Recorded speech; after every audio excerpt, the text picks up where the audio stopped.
질량이 EM인 물체와 질량이 M인 물체가 그림에서와 같이 줄에 연결된 채 일정한 속력 V0로 같이 움직입니다. 질량이 EM인 물체는 경사각이 C따인 경사면을 따라서 운동마찰력을 받으면서 올라갑니다. 질량이 EM인 물체가 경사면에서 한 점 P에 도달하는 순간 줄이 끊어집니다. 점 P에서 줄이 끊어진 이후에 질량이 EM인 물체는 경사면을 따라서 올라가긴 하는데 속력이 점점 내려집니다. 점점 내려져서 점 Q에 도달하는 순간 순간적으로 멈춘다면 점 P에서 줄이 끊어진 이후에 질량이 EM인 물체가 점 P에서 점 Q까지 올라가는 데 걸린 시간과 점 P에서 점 Q까지 경사면을 따라서 거리가 얼마인지 정하게 해보도록 하겠습니다. 먼저 줄이 끊어지기 전에 두 물체에 작용하는 힘부터 생각해 보겠습니다. 줄의 질량을 무시하면 질량이 EM인 물체와 질량이 M인 물체는 줄을 통해서 서로 상호작용한다고 볼 수 있죠. 질량이 M인 물체가 줄을 통해서 질량이 EM인 물체를 이렇게 잡아당기는 만큼 질량이 EM인 물체도 질량이 M인 물체를 줄을 통해서 이렇게 잡아당기죠. 그리고 두 물체 각각은 중력을 받을 겁니다. 질량이 EM인 물체는 경사면과 접해 있기 때문에 경사면으로부터 수직 강력 받을 거고, 그리고 질량이 EM인 물체는 경사면으로부터 이렇게 운동 마찰력을 받으면서 움직인다고 했습니다. 줄이 끊어지기 전에 두 물체에 작용한 힘을 좀 더 자세히 보면 먼저 질량이 EM인 물체부터 보겠습니다. 질량이 EM인 물체는 이런 장력, 그리고 수직 강력, 운동 마찰력, 이런 중력 4개의 힘이 작용하죠. 질량이 EM인 물체는 경사면을 따라서 위로 올라갑니다.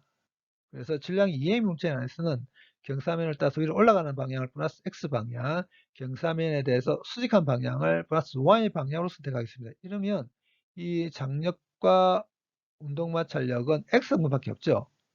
이 수직항력 Y성분밖에 없습니다.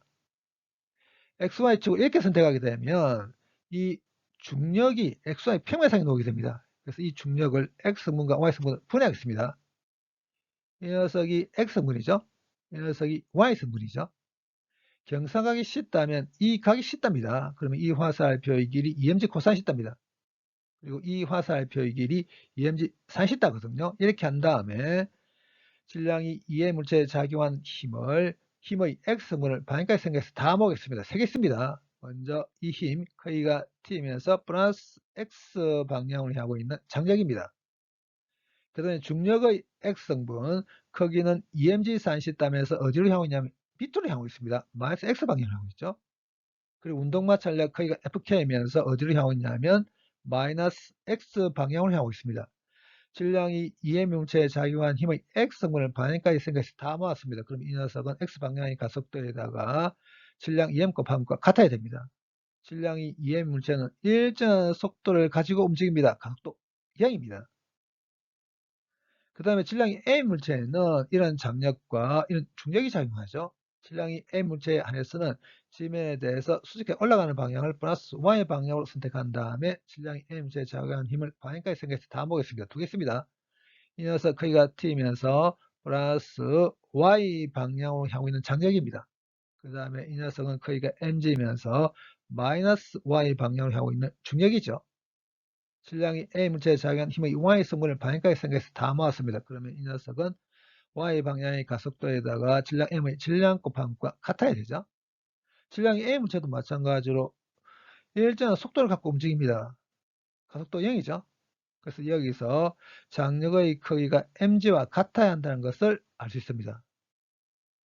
그리고 또 여기서는 이 녀석을 우변으로 옮겨버리게 되면 장력의 크기는 또 이렇게 같아야 되죠. 근데 이미 장력의 크기가 mg와 같다는 걸 알고 있거든요.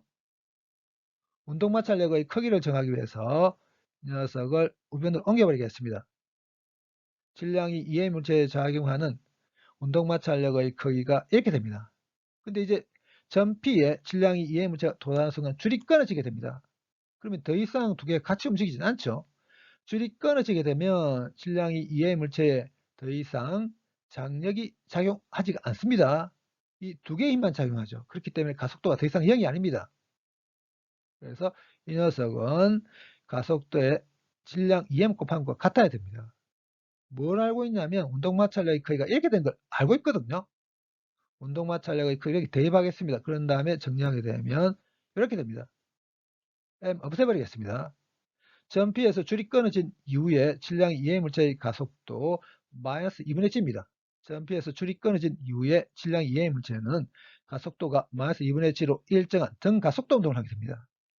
등가속도 운동을 할 때 임의 순간 t일 때 속도는 t = 0일 때 속도의 가속도의 시간을 곱해서 다음과 같죠.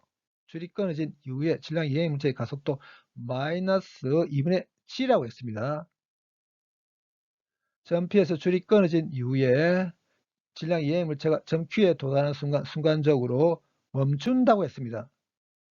여기서 점 P에서 Q까지 질량 이해 물체가 올라간 데까지 걸린 시간 구해보면 G분의 2 V0입니다.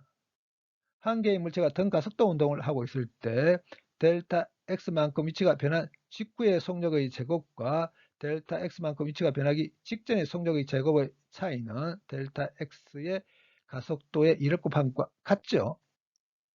질량이 이해 물체가 점 Q에 도달하는 순간 순간적으로 멈춘다고 했습니다. 그리고 질량 이해 물체의 가속도 마이너스 2분의 7이라고 했습니다. 이렇게 없애고 질량이 이해 물체가 줄이 끊어진 이후에 점 P에서 Q까지 움직인다면 경사면을 따라서 점 P와 Q 사이 거리를 구해보면 C분의 V0 제곱입니다.